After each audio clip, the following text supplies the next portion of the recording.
Hi mga mare! Sobrang init mga mare sa tanghali. Grabe, parang nakakasunog na sa balat mga mare.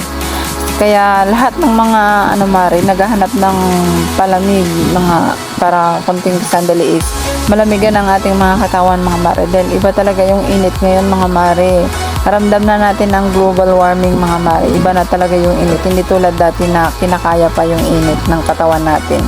Ngayon mare, talagang naghahanap tayo ng malamig na iinumin mga mare. So ayan mga mare, for today's video mga mare, sa break time namin kanina mga mare, lumabas kami ni Kuya Simeon. Bibili kami ng halo-halo sa labas. Malapit lang yan sa amin mga mare kasi nasa kami, Techno Hub. So bandang central lang yan mga mare, sa unahan lang yan sa likod ng Techno Hub mga mare.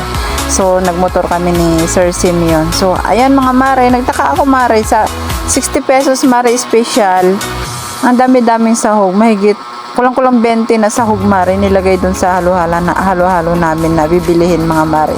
So natuwa ako, binidyohan ko mare para may ipos ako at highly recommended ko din mare na sobrang worth it ninyo at 60 pesos nyo mare is sulit na sulit talaga mga mare. Ang dami-daming sahog na nilagay ni Kuya Mare dyan sa halo-halo. So yan ay 60 pesos, 12 ounce siya mare, malaki na siya. Yung mga unang nilagay sa ilalim mare, hindi ko nakunan ng video, saka ko lang naisipang kunan ng video nung ko na ang daming sahog na nilalagay. Halos lahat pala na nandyan sa table niya mare is kulang-kulang 20. Siguro nasa 18 yan mga mare na mga pang sahog. Nilagay lahat mga mare. So may leche flan, may ubi, may langka, may saging, may halos lahat yata mare na ingredients ng halo-halo nandiyan na. Tapos may ang dami-daming gatas pa mga mare. Sulit na sulit talaga, hindi siya matabang.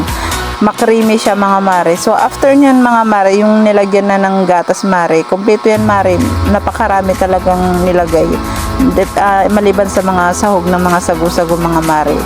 So ayan mga mare, napakaraming gatas nilalagay ni Kuya para siguro mga customer nila is talagang binabalikan sila dyan dahil sobrang sulit na talaga ang 60 pesos mo mga mare. After ng gatas mare, yan naman condensed mare na may flavor, yung condensed na pandan, ubi, tapos ng condensed na mangga flavor, yun mare nilagay niya dyan. Tapos may fresh mango pa mare na nilagay dyan, yung kaninang kulay dilaw na pa-cubes ang slice, yun mare, fresh mango yun mare. Napakadami, sobrang sulit talaga ang 60 pesos yung mga mare. At saka pag take out yung mare, hindi kayo na matatapon kasi may cup din siya mare. Napakaganda ng cup niya, ng takip niya, hindi siya matatapon. So ayan mga mare, yung mga flavor na at mga ingredients na nilagay niya mare, diba? Napakarami, sulit talaga ang 20 pesos yung mga mare. So ayan, bali 10 peraso ang aming binili, 60 pesos, so bali 600 pesos mga mare. So ayan, salamat sa may birthday kay Ate Mayang.